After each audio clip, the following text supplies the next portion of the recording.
Olá, mais um Fatos Deprimentes da Semana com vinhozinho aqui, um tinto e um branco, comemorando, a gente não pode dizer ainda o quê, mas estamos comemorando.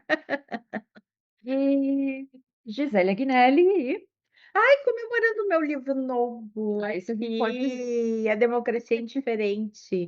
Nós não somos nada indiferentes, mas a democracia está bem diferente. as pessoas estão indiferentes à democracia. As pessoas não Exatamente. ligam mais para a democracia, para as liberdades individuais. Todo aquele iluminismo que Ah, foi tão não. fantástico há 2 séculos atrás e que formou todo um sistema de direitos humanos, e depois direitos sociais, trabalhistas, e depois direitos difusos, como são os direitos na natureza, hoje são colocados em xeque como pessoas como Donald Trump. E a beleza Donald G. Trump. e a beleza das ciências políticas, do espírito das leis, de Montesquieu, da divisão dos poderes, de um poder equilibra o outro, equilíbrio do judiciário, executivo e legislativo, que foi lapidado por James Madison, os pais fundadores dos Estados Unidos, que ainda incluiu o federalismo americano nesse sistema também, que também funciona como um checks and balances, o federalismo americano para evitar concentração de poder na União, e aí você descentraliza para os estados, também está em xeque hoje. Washington, a capital política dos Estados Unidos, encontra-se sitiado. E não é um filme de Hollywood, é realidade. Donald Trump invadiu. Em Sem, grande estilo, sem, como no filme você, de viu, você catástrofe. viu que ele fez uns carros novos pro Ice? Meu Deus, Lu. Ele fez uma grande propaganda que tá bombando nas mídias sociais. Ele fez um carro, porque eles estão tentando captar pessoas para trabalharem no Ice, né? De qualquer idade, né, Lu? Eu vi isso no South Park. São ótimos, são ótimos. E eles fizeram, assim, os detalhes sabe aquele eu não sei como que chama, aquela proteção da frente do carro e atrás para não bater, É um algumas fica para-choque. para-choque é dourado. Ai, ele tem uma Uma fixação por É uma dourados. cafonice, mas é uma Aliás, eu cafonice. vi quando ele visitou com a primeira esposa, que era ucraniana, Uhum.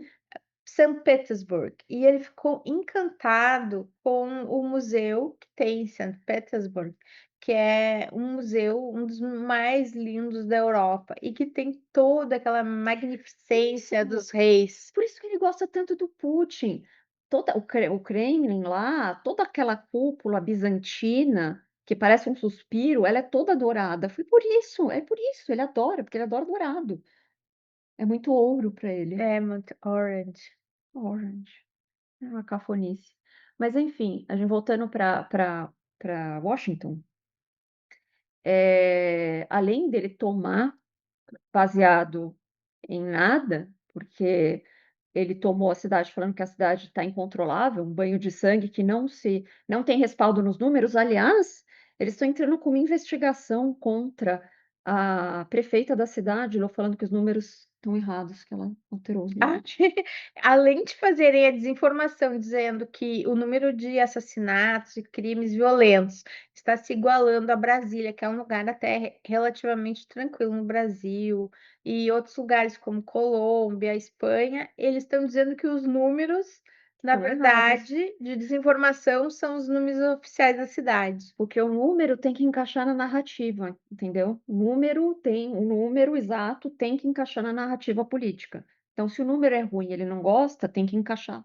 É igual 1984, que tem o Ministério da Verdade que reescreve a história, porque a história não se encaixa no fascismo. E não feliz em mandar a tropa nacional sem motivo aparente para Washington, quer dizer, pode ter um motivo aparente, né? Você para de falar do Epstein. Mas enfim, ele pegou também e pediu para os amigos dele, os governadores de outros estados republicanos, para também mandar as suas tropas estaduais para Washington. Será que era problema de ter pouca tropa? Eu nem sabia que existiam tropas estaduais, eu achava que existia somente troopers normais, que viajavam as estradas. Então esses troopers, eles Não são existem. Ele está mandando, não são militares. É é polícia policiamento. é o policiamento estadual, né, que evita, normalmente como teve ali em Los Angeles, né, Eles estão Polícia de choque. nesse tipo de polícia. E pra que tudo isso? Acho que será que é um filme de Hollywood que ele quer lançar? Vamos ver. Acho que ele quer como que chama aquele filme do Wagner Moura lá, que era da Civil Civil War? War. Ele quer competir, mas na vida real. Enfim, gente, eu lamentava acontecendo em Washington. Acho importante falar que nosso artigo da semana, meu e da Luciana Bauer, trata com seriedade, que a gente está difícil de ter aqui tomando vinho, mas desse assunto. E além dele fazer a tomada da cidade, policial, ele também colocou ali, uma promotora geral para o Distrito de Colômbia, que é todo o endereço da Casa Branca ali, como nossa Brasília, né, o Distrito de Colômbia. Uma pontada dele é uma mulher que tem uma experiência jurídica anterior, mas que nos últimos anos ela era apresentadora da Fox News. Muito Mais parecido, uma. mais uma. O Pete Hegseth também, que é o ministro da Defesa, né, americano. Só Agora o ministro da defesa do país mais armado e com um orçamento de US$ 1 trilhão em senhor eu também, não igual o sabia que ele presidente. era. Ele é, mas a gente não pode falar, porque ele fez um acordo de confidencialidade com a Rússia, mais um. E o Trump também é, mas, o termo correto é abusador sexual, mas também por um Rape. motivo jurídico, é rape, mas ficou como abuso sexual, porque é um caso muito antigo, então teve questões jurídicas legais ali, mas hoje, se ele fizesse o que ele fez naquela época, era rape, mas ficou como abuso sexual. Mas esse é o presidente condenado, né, E por que atual. que a Suprema Corte não agiu? Porque a grande diferença que nós vemos, e até teve uma entrevista maravilhosa no Roda Viva do TV Cultura, que eu recomendo para todo mundo, com o Steve Levinsky, que fez o Como as Democracias Morrem, Como Salvar a Democracia.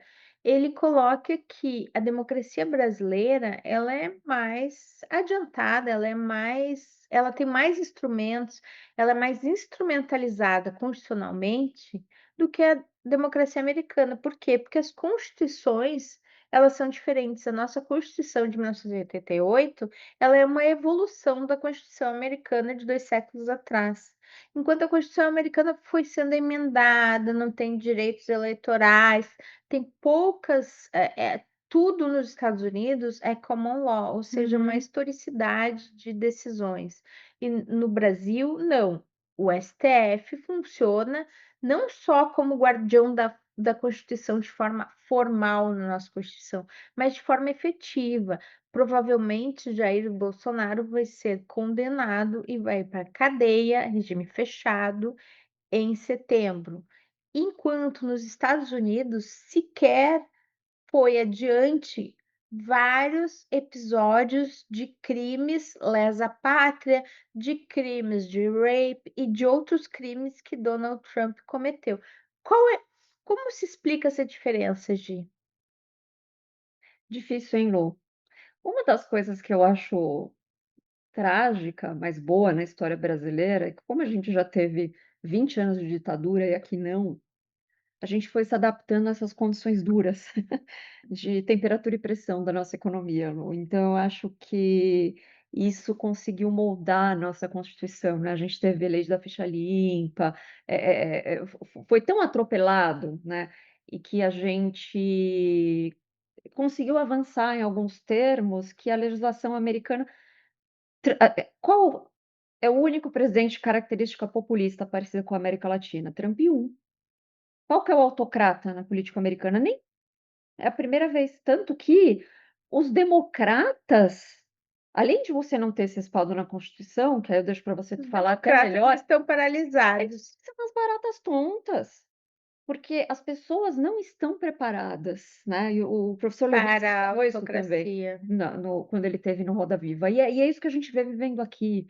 As pessoas não conseguiram antever o que ia acontecer, porque nunca viveram isso, e agora que estão vivendo, não sabem o que fazer, porque mesmo as pessoas que votaram no Trump acharam que ia ser parecido com o Trump um. E que ele ia ser só mais um empresário que gerencia bem a economia, quando ele está acabando com a economia. Um bife ou 2 bifes que eram US$ 15 estão US$ 30. As pessoas recebem o seu salário aqui nos Estados Unidos e correm para o supermercado, porque no outro mês vai ser mais caro. E continua sendo um pilar importante para a avaliação do Trump, continua sendo uma aposta na economia, eu não sei até onde ele vai se sustentar nisso, com esses preços, essa inflação aumentando, mas ainda é. E tem também o pilar mais populista da segurança, né, Lu, que agora tanto o ICE e as deportações, quanto a tomada de Washington, foi criar uma crise que não existe, números que não existem, mas é uma baita retórica de lei da ordem que dá muito, substrato eleitoral para ele, e cola muito com a base republicana, considerando que a gente tem eleições de meio de mandato. Mas essa crise da segurança, ela é algo mais ou menos imaginário. Por quê? Fabricado. Porque aqui as pessoas pensam 2 vezes em fazer qualquer crime de mão armada, qualquer crime violento, porque ninguém quer usar um uniforme laranja por vários anos, e na Constituição americana você tem a vedação à escravidão, a menos que você seja um condenado da justiça. Então as pessoas que são condenadas, e principalmente em, hã, órgãos federais, em prisões federais, elas fazem trabalho escravo. Então as pessoas evitam isso. Temos o que aqui? Temos uma grande crise de drogas. Uma crise de drogas, por quê? Porque as pessoas não aguentam mais trabalhar e não receber. Desde 1978, 1980, o gráfico, depois a gente vai colocar aqui embaixo, o gráfico do salário se descolou do gráfico, por exemplo, dos valores imobiliários ou de todos os gráficos de aquisição de bens, duráveis. E isso causou pelo menos já 2 gerações que não conseguem ter a sua casa própria. O que era muito comum em 1950, uma família casava, comprava casa, era acessível, pagava, comprava sua segunda casa de praia. Hoje, os jovens mal conseguem sobreviver. Então, temos isso, temos essa grave condição.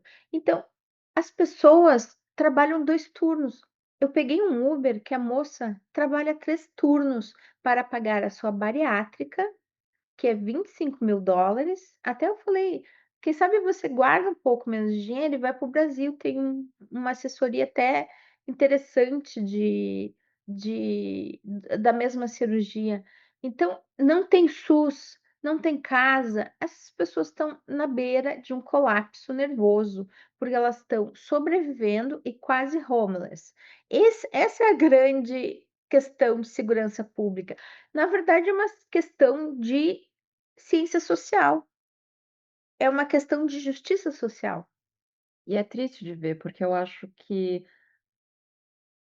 o conforme a desigualdade de renda foi aumentando nos Estados Unidos para uma determinada faixa da população, porque os ricos continuaram se tornando mais ricos, né, a gente teve o empobrecimento de outras faixas da população aqui, e isso foi uma das coisas que ficou muito escancarado ali na Covid, e que os democratas de verdade não conseguiram endereçar, né, você não teve ali uma proposta boa de redistribuição de renda, de imposto de renda, como o Trump fez agora, mas no sentido de vai ser Que vai regressivo, para os pobres e não para os ricos.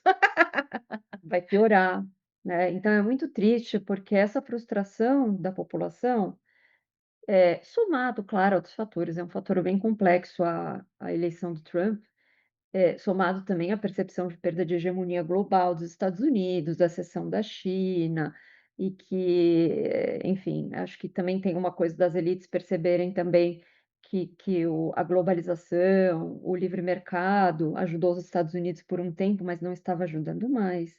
A China teve lá a primeira revolução de manufatura muito forte, a segunda já ligada à tecnologia, inteligência artificial aplicada à industrialização, à robótica, isso os Estados Unidos não acompanhou.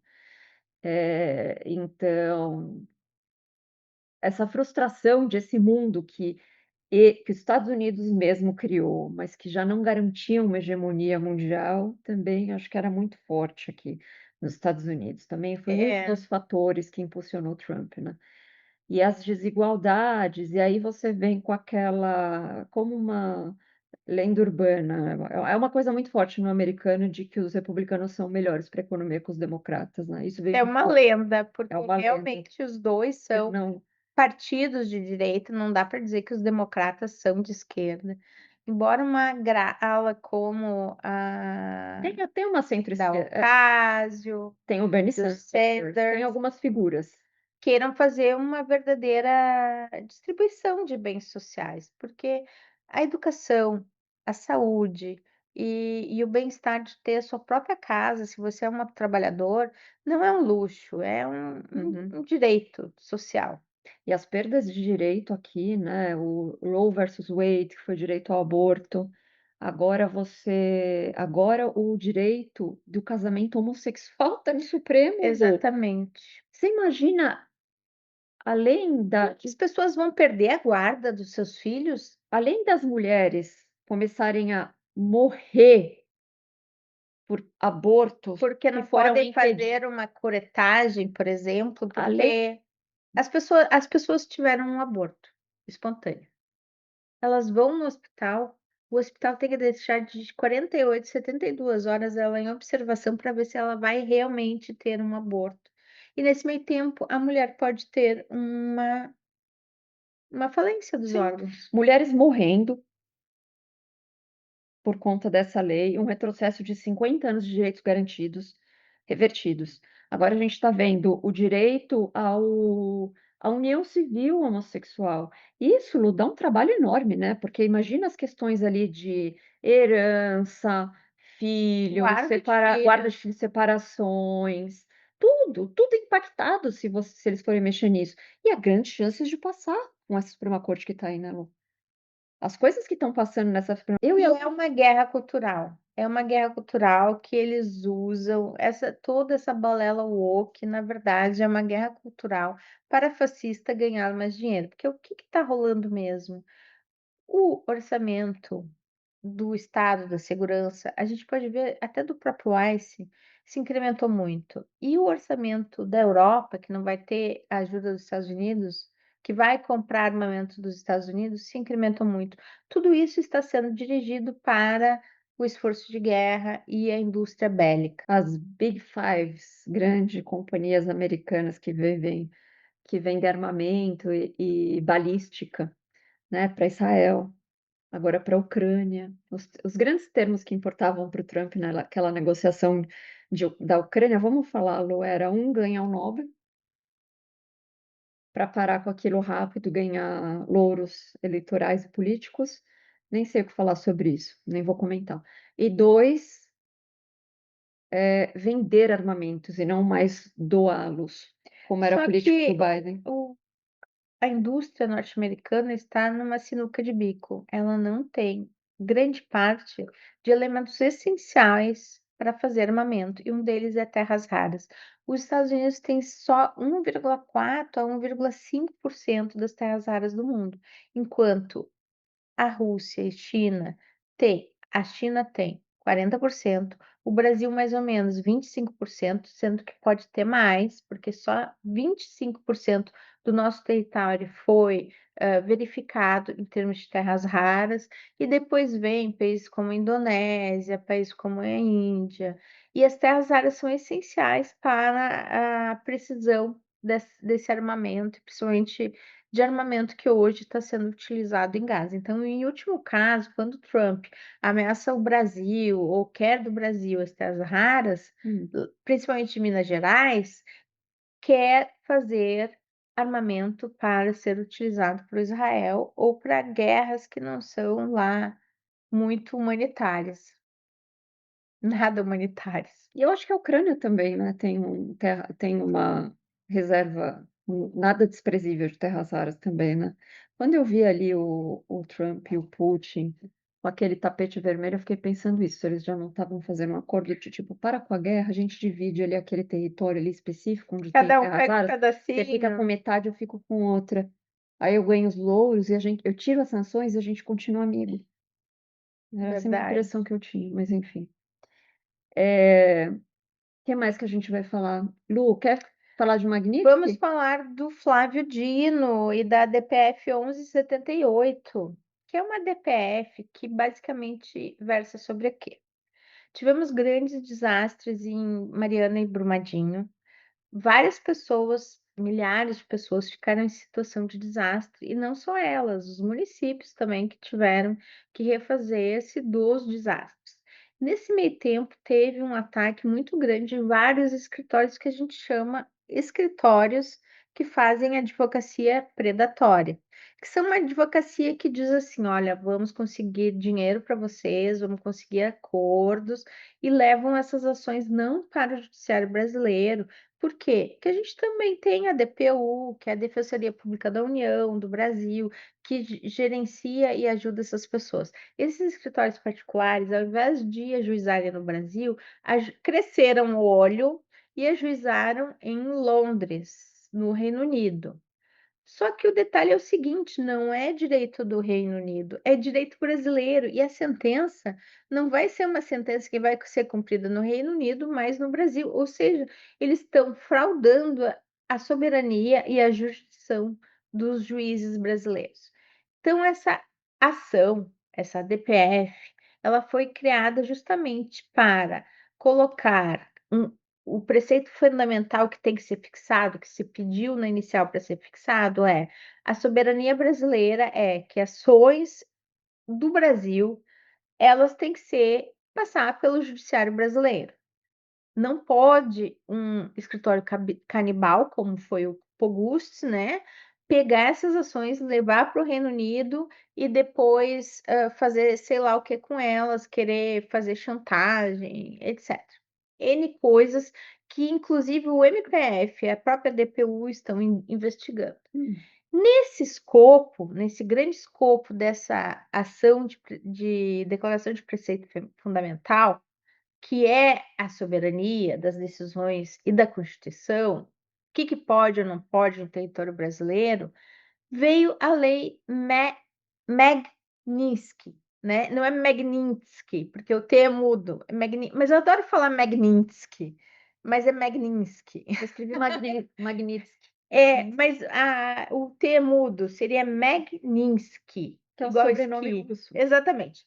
Então, nessa esteira, o que que é a lei Magnitsky? É uma lei territorial que vem no conjunto de leis contra o terrorismo que os Estados Unidos estabelecerem desde o 11 de setembro, e que ela atua extraterritorialmente, ou seja, ela não atua na soberania de cada país. Pela ONU, pelas cartas, até pelo direito consuetudinário desde a Roma Antiga, cada país tem o seu quadrado. Cada um gerencia a lei dentro dos seus limites. A extraterritorialidade, ela só vem de tratados, de pactos transnacionais, por exemplo, o Pacto de Paris, ou a própria Carta de Direitos Humanos da ONU. Mas essas leis americanas, elas servem também para um certo imperialismo, porque como na Lava Jato se fez o quê?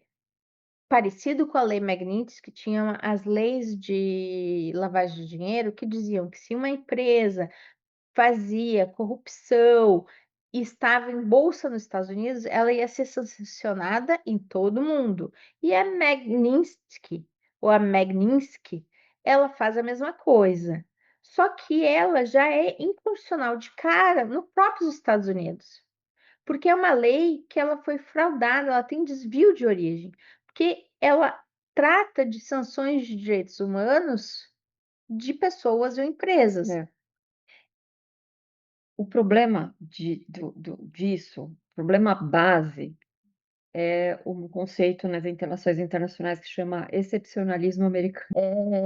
E esse conceito é de que, basicamente, que a história americana é uma história única no mundo, sem igual e superior.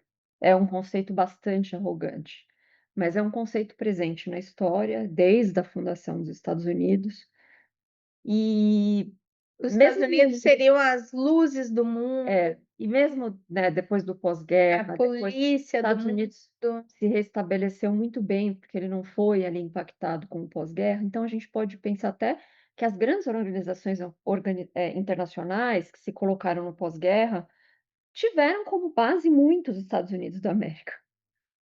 mas são organizações que tratavam multipolares, mas que, de alguma forma, na sua constituição inicial, eh, previam uma superioridade de alguns países, né. Exatamente, O isso Conselho de nasceu com Segurança da ONU, é. Bretton Woods, que É. fez também essa coluna de direito financeiro, em que se usa, por exemplo, o SWIFT. Como é que a Magnitsky atua? Com o Uhum, SWIFT, uhum, né, o que que é o SWIFT? E a gente está falando das sanções dos bancos brasileiros. Por exemplo, a sanção do Banco do Brasil. Nós temos o Banco do Brasil S.A., que é brasileiro, e nós temos o Banco do Brasil Américas, que é americano. Geralmente as pessoas têm uma conta internacional, e uhum, agora está se popularizando, porque muitas pessoas aplicam em bolsa aqui nos Estados Unidos, é muito popular isso no YouTube. uhum. Então, o Bradesco abriu a sua conta internacional, o Itaú abriu, várias pessoas abriram essa conta internacional, que nada mais é do que um SWIFT Hum. facilitado entre a matriz brasileira e o banco espelho, que é americano. Mas o que que o direito internacional fala? Cada banco, na sua territorialidade, tem que obedecer à Constituição da sua territorialidade, da sua soberania. O Banco do Brasil S.A. brasileiro não pode acatar a Magnitsky. Quem vai acatar é o Banco do Brasil Américas. Então, a Visa e o Mastercard, Lu, devem ter uma sede jurídica no Brasil, certo? Eles têm a Mastercard do Brasil e a Visa do Brasil, que Eles vão são receber CNPJs brasileiros. eles vão receber uma intimação do governo brasileiro, Você tem um CNPJ brasileiro, você se submete à as leis Constituição brasileiras. brasileira. Então eles vão receber uma intimaçãozinha falando: "Não, vocês não podem fazer isso com as coisas do Alexandre de Moraes", certo? E a intimação vai vir do STF, porque o STF tem essa ADPF que fala os limites das decisões que são feitas no Brasil, e em que ponto a gente introjeta uma sentença que vem lá do Reino Unido ou uma sentença que vem dos Estados Unidos, de um juiz de primeiro grau que vai aplicar essas sanções em últimos casos. Na verdade isso já era fato, né, Lu, me corrija se eu estiver errada. O Dino só aproveitou esse caso aí da Inglaterra para reforçar Para conceitos esclarecer, ele fez uma nova decisão para esclarecer e efeitos. reforçar. E nesse esclarecimento ele disse: "Opa, temos um fatinho novo aqui, então este fato esclarecemos que no quadrado do Brasil, Mandamos ver. o grande defensor e guardião da Constituição é o STF, e isso é constitucional". Quando não funciona assim, é que está errado, e não está funcionando assim nos Estados Unidos. Por Hum, isso que está todo esse dilema aqui de autocracia. O grande defensor e guardião da Constituição é o dilema aqui de autocracia. quando a gente começou a fazer o podcast, Lu, eu me lembro que a gente falava bastante do Supremo Tribunal Federal, aqui americano. E a maioria, de 9, a maioria conservadora são 6, certo, Lu? Mais conservadores. E a Mas tem gente 2 pendulares, né. Então, e a gente falava muito destes, que eram o John Roberts, que é o que a gente no Brasil chama de decano, talvez? Ele é o presidente, né, Ele não é mais antigo, mas mas lá ele é o é presidente, né. ao contrário da presidência do STF brasileiro, que é rotativa, aqui a pessoa já vai para a cadeira de quem é o presidente da corte e é alguma coisa vitalícia, e ele É. é. O John Roberts e a Amy Barrett, que são também 2 conservadores, mas Clássicos, que a tanto que a gente Barrett contra o aborto. ela foi oficial do Scalia, que é eu costumo dizer que o Scalia é muito parecido com o Alexandre de Moraes, os 2 são conservative, os 2 são conservadores, e eles atuavam de uma forma, uma interpretação muito parecida da Constituição, e ela tem essa interpretação que é de preservação da Constituição, de originalismo. Hoje se fala, né, se a Constituição americana tem que ser interpretada de uma forma mais progressista ou de uma forma com que os founding fathers Sim. interpretavam, num mundo que é totalmente diferente. Então, realmente, o Supremo norte-americano vive uma esquizofrenia. É, porque o John Roberts e a Amy Barrett, a gente tinha apostado que apesar deles serem conservadores, que eles iam ser legalistas, constitucionalistas e poderiam fazer um contraponto. Porque você tem ali o Alito, Clarence Thomas, esses são retrógrados, né? Esses são realmente retrógrados, sabe. Então, e retrógrados e muito ligados a escândalos de corrupção, também, né. O Clarence Thomas não acredito que ele não caiu até agora, o Alito também colocou Eu não sabia que o Alito também tinha caso de corrupção, não o acredito. Alito colocou a bandeira dos Estados Confederados na frente da casa dele. Ele Mas mas como? escravou então, Mas ele não é filho de imigrante? o Alito, ele acho que ele não é? É, Latino? Estados Confederados do Sul, na porta da casa dele de verão, na praia. é o aculturamento total. Uma pessoa Mas filha ele de imigrantes vem, é aculturada. Mas ele tem tudo a ver agora com a nova moda. O Trump agora está achando que os museus nessa guerra cultural, principalmente os Smithsonians, eles estão muito ligados a ficar discutindo O passado que pesa slavery, sobre a nós. escravidão. Então Eu ele está na moda. preciso falar sobre o Museu Afro-Americano de Nova York. É o Maravilhoso. meu museu O favorito. que Eu que já vai levei acontecer umas com ele? 3 vezes, grandes amigas minhas lá. O que que você acha que vai acontecer com Ele ele? é em formato, você não entende muito bem o formato dele, que ele é um trapézio ao contrário, mas quando você começa por cima e vai descendo, você entende que é um navio negreiro. E quando chega no final, que você vê que ele tem um enorme história completa, ele tem reproduções de como eram os bares que existiam, os colored e os whites, as pessoas se sentavam, separadas, ou os bondes, como eram os trens, como eram separados. Quando você chega no final, você está em prantos. Não É, não tem eu 2 vezes eu me abracei com as minhas amigas e a gente chorou, porque, assim, ó, é algo tão doloroso, é alguma coisa que a gente precisa fazer no Brasil também, um tipo de museu assim, incrível, que né? pega as entranhas da pessoa e sacode profundamente. E isso o Trump já destruiu. Ele Mas já você pegou todo esse acervo e até pesquisadores dos museus estavam levando para casa o acervo para tentar salvar esse acervo do museu, que é fantástico. é que Inclusive, a você última vez que eu fui, foi no início do ano agora, que eu estava para a Inauguration Day lá, dia 20 de janeiro, e tinha uma enorme exposição da Bahia, de como a resistência de escravos na Bahia se formou. Estava lindo. mas você está Morreu. ultrapassada, Lu, porque agora o que é Isso moda é woke. é, o que é moda é que houve reescrever o passado Novamente, 1984. para controlar o presente que está o futuro, né? George Orwell. Eh, gente, não tá acontecendo, tem um esquilo lá fora. Mas agora a moda é você falar que a escravidão foi uma cooperação entre negros e brancos, entendeu? Uma cooperação em que um entra com a cara e o outro entra com o Você resto. não tá boa na sua descrição histórica, mas essa é a moda agora. Ai, que horror, gente. Enfim. Estamos vivendo uma E autocracia o Clarence completa. Thomas é negro, hein? E Esse dos ele, reacionários, o Clarence Thomas, que é o pior de todos do Supremo ele Tribunal entrou Federal, em ele é negro. Yale pelas cotas. E quando ele estava em Yale, já com as cotas e já se Ele é crítico formando, das cotas. ele se tornou crítico das Foi cotas, porque ele contra. disse que ele poderia ter entrado por ele mesmo, embora ele não tenha feito isso, tenha entrado com as cotas, e ele era absolutamente contra as cotas. E quando foi rever as cotas agora, que caíram há 2 anos atrás, 1 ano atrás, caiu o ano passado, ele falou: "As cotas são horríveis, porque eu, como cotista,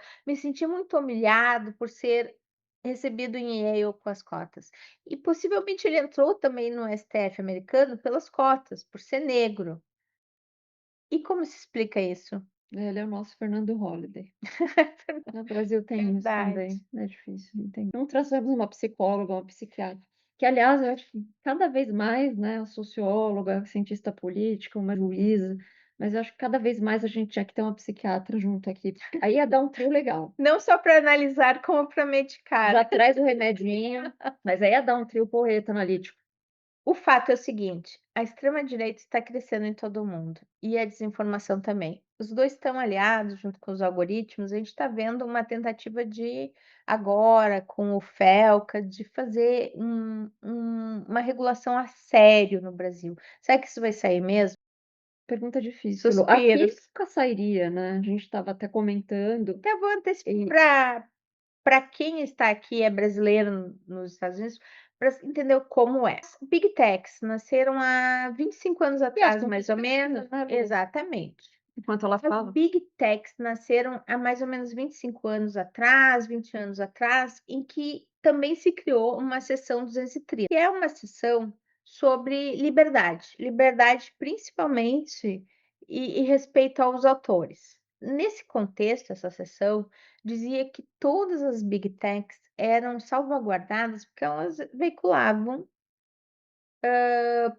produção cultural, N produção de outras pessoas. Por exemplo, o Google veicula um anúncio, o anúncio é da pessoa, etc. Só que o que aconteceu, e principalmente tiveram os mesmos desafios de TikTok, de Instagram, de crianças que acabaram morrendo, e aqui foram muitas, principalmente num desafio que foi conhecido como um desafio do TikTok de asfixia. Hum, Uma dessas mães chegou até uma corte, que não é a corte ainda constitucional, num precedente que se chama Anderson versus TikTok. E o que que se viu nesse precedente e também é a jurisprudência que a gente não sabe, né, estava se delineando na Suprema Corte dos Estados Unidos. Ok, a seção 230 diz que as Big Techs, elas são veículos, mas elas fazem curadoria de algoritmos. Ou seja, quando você recebe ali no seu Instagram todas aquelas páginas que são mandadas para você, e eram uhum, mandadas também para as crianças, e foram mandados esses desafios mortais para as uhum. crianças, no momento que fazem essa curadoria, eles se tornam proprietários daquilo, porque essa Curadoria. curadoria é feita para ganhar dinheiro também, Uhum, para engajar. Então, esse Anderson versus TikTok, a mãe que uhum. perdeu o filho, ela ganhou, porque foi provado que o TikTok fez essa manipulação do algoritmo para aquela criança receber esse desafio, ganhou dinheiro com isso, e por ganhar dinheiro, daí a responsabilização era da Big Tech. Um pouco do mundo que a gente está vivendo hoje, eu acho que tem tudo a ver com o poder das Big Techs versus regulamentações. Acho que isso é uma das grandes, eh, razões, a uma das razões pelo que o Brasil está na mira dos Estados Unidos, uma das, são muitas, mas o Brasil, dos países da América Latina, é o grande país que fez uma movimentação, marco civil da internet, e que colocou isso em discussão, né. A Europa claramente foi um target de Trump com relação a uma regulamentação mais dura que pode servir de exemplo para o mundo, e que Trump ele ganhou grande parte da defesa das Big Techs na eleição, porque as Big Techs não querem que a regulamentação que foi feita na comunidade europeia venha viessem para para as cá. E Américas, isso a não gente só para os viu Estados Unidos como para o Brasil, isso a gente porque viu é na uma terra de posse. ninguém. Na posse a gente já viu isso, né, Lu? A gente os Estados Unidos ai gente, o som de fundo tá maravilhoso. É, o pessoal revoltado contra as Big Techs são do mal. A gente até falava, né, Lu, na posse do Trump, se viraria uma oligarquia, estilo russo aqui com as Big Techs, lembra? Que o tamanho de dinheiro que a gente viu ali, 2 mercados, criptomoedas e Big Techs que colocaram ali, que ficaram juntinho com o governo, a gente discutia muito isso. Mas eu vou fechar. Vamos fechar assim. Qual o fato deprimente da semana para você, Lu? Vai pensando enquanto eu falo o meu. O meu fato deprimente da semana foi no encontro ali Trump e Putin, depois Trump e líderes europeus. O hot mic, né, adoro aquilo, como eles fazem com os jogadores de futebol, que fica lendo o que eles falam. Só que os jogadores de futebol já sabem disso, eles colocam a mãozinha na frente. Já não está acostumado, né, pegaram ele no hot mic. Então, a frase dele foi a gente tinha ali 2 figuras, né, o Netmic primeiro-ministro é a captação de microfones de alta sensibilidade, que quando os líderes estão cochichando numa cimeira, vai lá e pega o que né, eles às estão vezes cochichando. eles fazem também leitura labial, É. eles pegam, eles conseguem pegar. Aí a gente teve o primeiro-ministro alemão, ali, bem objetivo, querendo colocar os pingos nos is, falando: "Olha, para isso aqui para frente, na próxima reunião, a gente precisa falar sobre um cessar-fogo e tudo", e a gente teve uma figura mais cética que estava duvidando que a Rússia estava interessada em paz e que é o Macron. E aí num momento ali informal, o Trump vira para o Macron, que é o mais cético da turma: "Olha, por mais, louco, crazy que isso pode parecer, eu acho que o Putin quer fazer um acordo para mim". Ai, que fofo. Uma besta. É um crush antigo. Gente, aquilo diz muito, porque é aquele momento que você pega a pessoa desarmada, aquilo que ele é no dia: Verdade. "Sai de 4 não levanta", mas vai lá Lu, agora é você. Bom, o meu fato deprimente não é um fato deprimente, é que a Rússia voltou ao cenário. Eu gosto muito de colocar que a Rússia não é um vilão, embora ela tenha invadido um país soberano, há muito tempo existia uma supremacia branca na Ucrânia, como existe aqui. E uma supremacia branca que a Rússia combateu durante longo tempo na Segunda Guerra Mundial. Se não fosse os quase 20 milhões de mortos da Rússia na Segunda Guerra Mundial, hoje a Alemanha estaria falando alemão, a França estaria falando alemão, a Itália estaria falando alemão e quem sabe até os Estados Unidos estariam falando alemão. Então, a gente tem que recuperar essa força que foi a Rússia para a hegemonia de direitos humanos e contra o nazismo. Isso se recupera também numa num restabelecimento de forças que são OTAN estar invadindo um uma porção que é a Rússia. Os Estados Unidos não querem armas nucleares em Cuba, então por que que a Rússia vai aceitar armas nucleares da OTAN, por exemplo, em Kiev? A gente tem que pensar nessa nova equalização do mundo com uma multipolaridade: China, Rússia, Estados Unidos, União Europeia. Essa é a nova multipolaridade e ela tem que se respeitar, porque senão a gente vai entrar em outra grande guerra. Estamos no limiar de uma terceira guerra, isso é sério, estamos falando É sério. verdade. Esse é o grande fato deprimente. Se a diplomacia não agir, se não for realmente uma paz consolidada, for só uma paz de mentirinha, nós teremos um limiar de uma terceira guerra. Tá bom. É bem deprimente esse fato. É deprimente, mas eu concordo com você, a terceira guerra, a gente discorda um pouquinho sobre a Rússia.